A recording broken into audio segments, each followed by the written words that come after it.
Question number 1, 50 एवं 100 के बीच आने वाली प्राकृतिक संख्याओं का योगफल ज्ञात करो। तो इस सवाल को कैसे सॉल्व करेंगे, एक छोटा सा फॉर्मूला याद रखना है आपको। बस से प्राकृतिक संख्याओं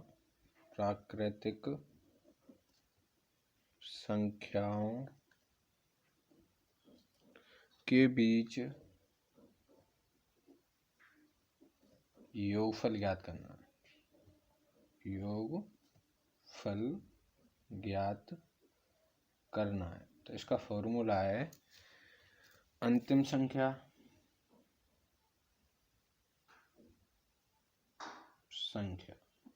प्लस प्रथम संख्या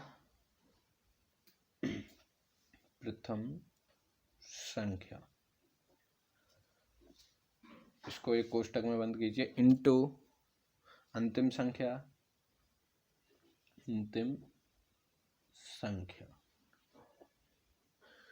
माइनस प्रथम संख्या से एक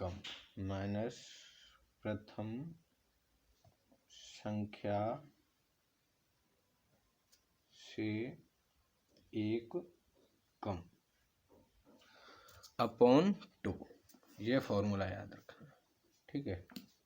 तो देखो, तो अंतिम संख्या हो गई 100, 50 एवं 100, यानी कि अंतिम संख्या हो गई हमारी 99 प्लस प्रथम संख्या हो गई हमारी 51, इनके बीच में लेनी है, ठीक है। इनटू अंतिम संख्या कितनी हो गई 99 माइनस 50 अपॉन 2। तो ये हो गई आपकी 99 और 51 हो गए आपके 150, इनटू में ये बचे आपके 49/2। तो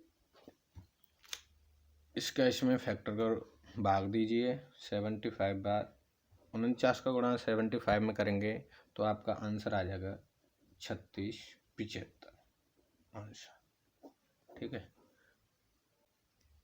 अब आते हैं क्वेश्चन नंबर 2 पर। इसको कैसे सॉल्व करें, यानी कि बढ़ते और घटते हुए क्रम में अगर क्वेश्चन होगा तो इसको कैसे सॉल्व करेंगे। इसका एक छोटा सा फॉर्मूला ध्यान रखना है कि जब संख्या बढ़ते या घटते क्रम में हो तो सबसे बड़ी जो संख्या होगी उसका स्क्वायर करना है। तो अधिकतम संख्या यानी कि सबसे बड़ी संख्या का क्या करना है, स्क्वायर करना है। तो सबसे बड़ी संख्या कौन सी हमारी 50, तो 50 का स्क्वायर कर देना है आंसर, ठीक है। अब आते हैं क्वेश्चन नंबर 3 पर। 5 लगातार सम संख्याओं का योगफल 330 हो तो सबसे बड़ी संख्या ज्ञात करो। तो इस क्वेश्चन को कैसे ज्ञात करेंगे, देखो, सबसे बड़ी सम या विषम संख्या कोई भी हो, सम हो या फिर विषम हो संख्या को कैसे ज्ञात करेंगे। इसका फॉर्मूला होता है S/N प्लस N-1। तो यहाँ पर S है योगफल, ठीक है। N है संख्या, कितनी संख्या है, ठीक है। तो देखो इसको हल करते हैं। S की जगह 350, वो 330/N 5 प्लस N का मान 5 -1। तो इसमें भाग देंगे तो ये आ गया आपका 5×30 प्लस 4, तो ये हो गया आंसर आपका 70, ठीक है। अब आते हैं क्वेश्चन नंबर 4 पे। 6 लगातार विषम संख्याओं का योगफल 564 है तो सबसे छोटी विषम संख्या ज्ञात करो। तो ऐसे इसका भी फॉर्मूला है, देखो, सबसे छोटी विषम संख्या, सबसे छोटी विषम या फिर सम संख्या। तो इसका फॉर्मूला बनेगा उसी की तरह S/N माइनस N माइनस 1।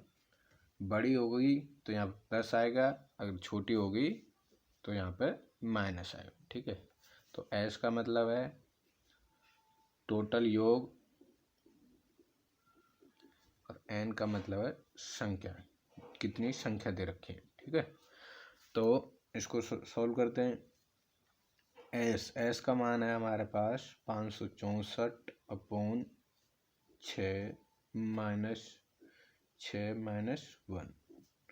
564 में डिवाइड करो, 6 नाम 54, 9 बार और 6 चौका 24 माइनस के 5, यानी कि ये इसका आंसर हो गया 89। सबसे छोटी विषम संख्या, सबसे छोटी विषम संख्या कितनी होगी? 89। ठीक है, अब आते हैं क्वेश्चन नंबर 5 पर। तो 100 एवं 200 के बीच कितनी संख्या हैं जो 3 से पूर्णतः विभाज्य हैं? तो ऐसे क्वेश्चनों को कैसे करेंगे? तो 100 में 3 से भाग दीजिए और 200 में अलग 3 से भाग दीजिए। ठीक है, 100 में 3 से भाग देंगे और यहाँ पर हम 3 से भाग देंगे 200।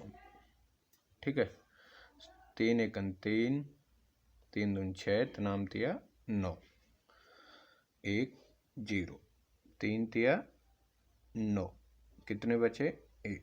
ऐसे इसमें देंगे 3 छिक्के 18, 2 बचे, 3 छिक्के 18। ठीक है, कितने बचे? 2 बचे। अब इनका जो भागफल आएगा, बड़े में से छोटे को घटा देना है। ठीक है, तो 3 से पूर्णतः विभाज्य संख्या कितनी होंगी? 66 में से 33 को घटा दीजिए, कितनी होंगी? 33 आंसर। ठीक है।